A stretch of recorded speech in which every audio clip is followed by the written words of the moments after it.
여러분, 여러분이 만약 2천억 원이라는 거금을 손에 쥐었다면 어떻게 하시겠습니까?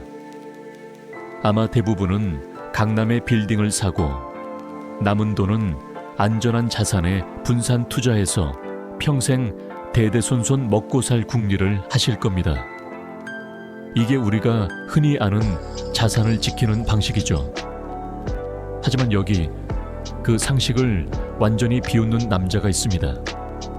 30세에 2천억 원을 벌었지만 그 돈을 단 한 푼도 남기지 않고 로켓과 전기차라는 당시로서는 돈 버리는 지옥이라 불리던 사업에 전부 쏟아부은 남자, 바로 일론 머스크입니다.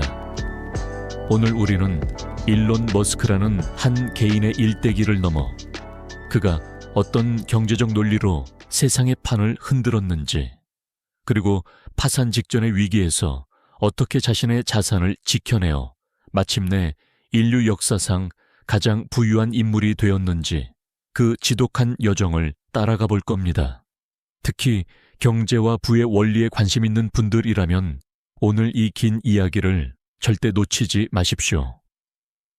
그가 위기 때마다 던진 승부수 속에 여러분의 자산을 지키고 키울 진짜 힌트가 들어있기 때문입니다.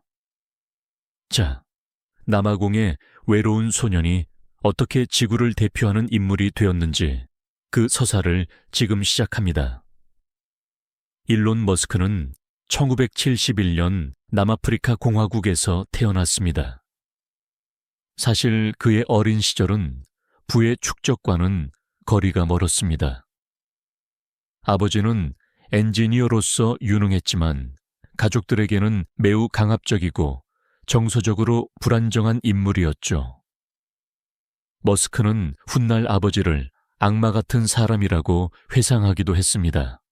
불우한 가정 환경과 학교에서의 심한 따돌림 속에서 어린 머스크가 선택한 탈출구는 바로 책이었습니다. 그는 백과사전 2벌을 통째로 외울 정도로 지독한 독수광이었죠. 여기서 중요한 경제적 기초가 만들어집니다. 바로 제1원리 사고법입니다. 남들이 원래 그래 라고 말할 때 그는 왜 그래야 하지 가장 기초적인 물리적 법칙에서부터 다시 생각해보자 라고 접근한 것이죠. 12살 때 그는 독학으로 코딩을 배워 블래스타라는 우주게임을 만들었습니다. 그리고 이를 잡지사에 $500를 받고 팔았죠. 1980년대 초반에 12살 소년이 $500를 벌었다는 건 그가 이미 가치를 창출하고 현금화하는 시스템을 이해했다는 증거입니다. 그는 남아공의 인종차별 정책과 징병제를 피해 더 넓은 기회가 있는 미국으로 향하기로 결심합니다. 어머니의 고향인 캐나다를 거쳐 마침내 펜실베이니아 대학교에 입학한 그는 물리학과 경제학을 전공합니다. 이 조합이 무섭습니다. 물리학은 진실을 탐구하고 경제학은 효율을 탐구하죠. 이 두 가지 눈을 가진 머스크에게 90년대 인터넷 혁명은 거대한 기회였습니다. 1995년 머스크는 스탠퍼드 박사 과정을 단 이틀 만에 자퇴합니다. 인터넷이라는 파도가 몰려오는 걸 직감했기 때문이죠. 그는 동생 킴벌과 함께 G2라는 회사를 차립니다. 지금으로 치면 구글 지도와 옐프를 합친 서비스였죠. 당시 머스크는 돈이 없어서 사무실에서 먹고 자며 24시간 내내 코딩만 했습니다. 투자를 받기 전까지는 샤워도 근처 YMCA에서 해결했죠. 결국 이 회사는 1999년 컴팩에 $3억 7천만 달러에 매각됩니다. 머스크의 손에 쥐어진 돈은 약 $220만 달러. 우리 돈으로 250억 원이 넘는 거액이었습니다. 보통 사람이라면 여기서 멈췄겠지만 머스크는 곧바로 다음 단계로 넘어갑니다. 그는 금융 시스템의 비효율성에 주목했습니다. 은행에 가지 않고 이메일로 송금하는 세상을 꿈꾼 거죠. 그렇게 만든 것이 X.com입니다. 당시 강력한 경쟁사였던 컴피니티라는 회사가 있었는데 머스크는 소모적인 경쟁 대신 합병을 선택합니다. 이것이 바로 그 유명한 페이팔의 탄생입니다. 훗날 페이팔 마피아라고 불리는 실리콘밸리의 거물들이 여기서 다 배출되죠. 2002년 이베이가 페이팔을 15억 달러에 인수하면서 머스크는 세금을 떼고도 약 2천억 원의 자산가가 됩니다. 자, 여러분, 여기서 머스크의 진짜 광기가 시작됩니다. 그는 이 2천억 원을 세 개의 주머니에 나눠 담습니다.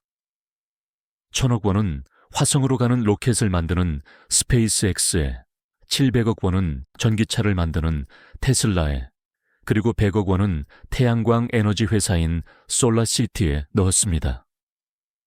본인 명의의 집을 살 돈조차 남기지 않았습니다.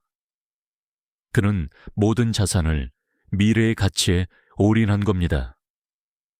경제와 투자를 공부하시는 분들이라면 2008년을 잊지 못하실 겁니다. 서브프라임 모기지 사태로 전 세계 금융이 마비되었던 시기죠. 일론 머스크에게 2008년은 단순한 경제 위기가 아니라 심판의 날이었습니다. 스페이스X의 로켓은 1차, 2차, 3차 발사까지 모두 공중에서 폭발했습니다. 로켓 한 번 쏠 때마다 수백억 원이 바다로 사라졌죠. 테슬라는 또 어땠나요? 최초의 전기 스포츠카 로드스터는 제작 결함과 비용 상승으로 팔면 팔수록 적자가 났습니다. 언론은 머스크를 실패한 몽상가라며 조롱했습니다.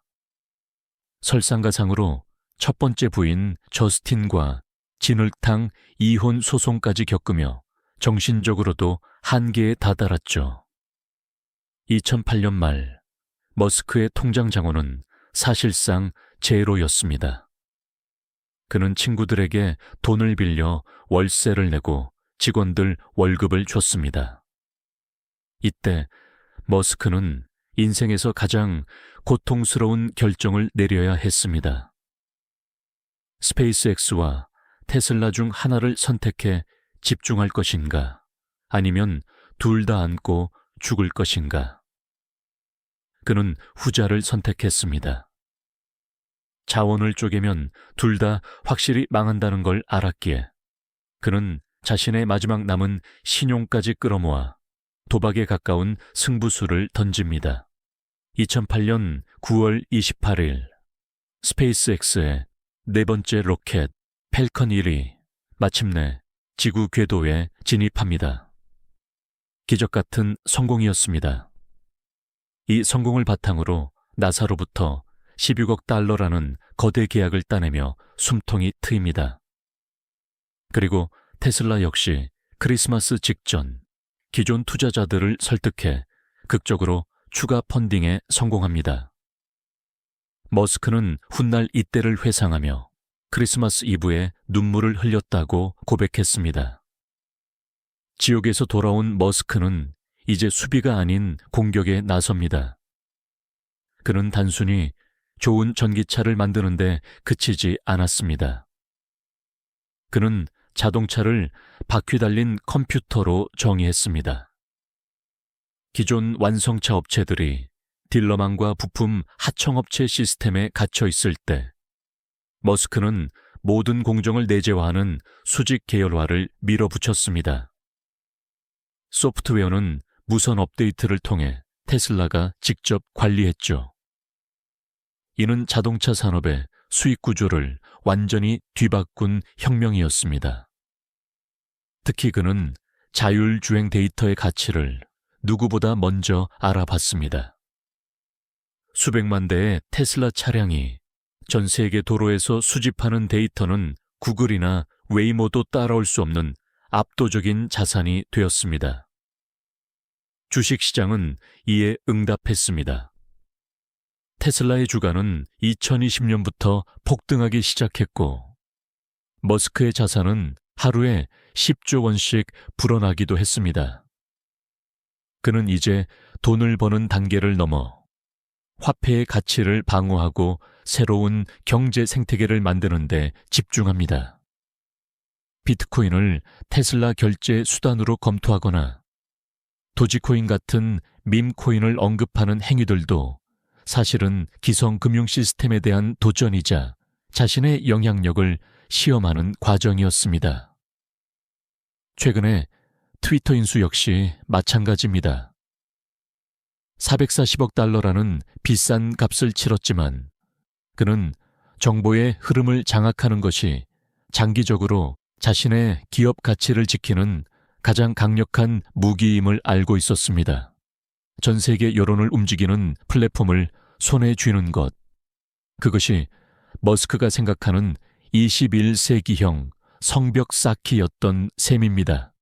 자, 여러분, 남아공의 왕따 소년에서 시작해 지구상에서 가장 부유한 사나이가 된 일론 머스크의 50년 인생을 함께 보셨습니다. 그의 일대기가 우리에게 주는 교훈은 명확합니다. 첫째, 남들이 안전하다고 말하는 길에는 큰 부가 없습니다.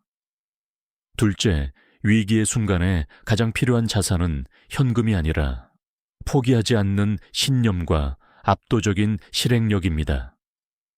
셋째, 부를 지키고 싶다면 세상의 비효율을 찾아내고 그것을 해결하는 시스템을 소유해야 합니다. 머스크는 지금도 화성 이주라는 불가능해 보이는 목표를 향해 달리고 있습니다. 누군가는 그를 사기꾼이라 부르고 누군가는 구원자라 부릅니다. 하지만 한 가지 확실한 건 그는 자신의 자산을 단순히 쌓아두는 데 쓰지 않고 인류의 미래를 바꾸는 연료로 사용하고 있다는 점입니다. 여러분은 여러분의 자산을 어떤 연료로 쓰고 계신가요? 혹시 안전하다는 착각 속에 가치가 깎여나가는 것을 방관하고 있지는 않으신가요? 오늘 영상이 여러분의 경제적 시야를 넓히는 계기가 되었기를 바랍니다. 오늘 준비한 내용은 여기까지입니다. 여러분의 성공적인 자산 관리를 응원하는 밸류 디코드였습니다. 감사합니다.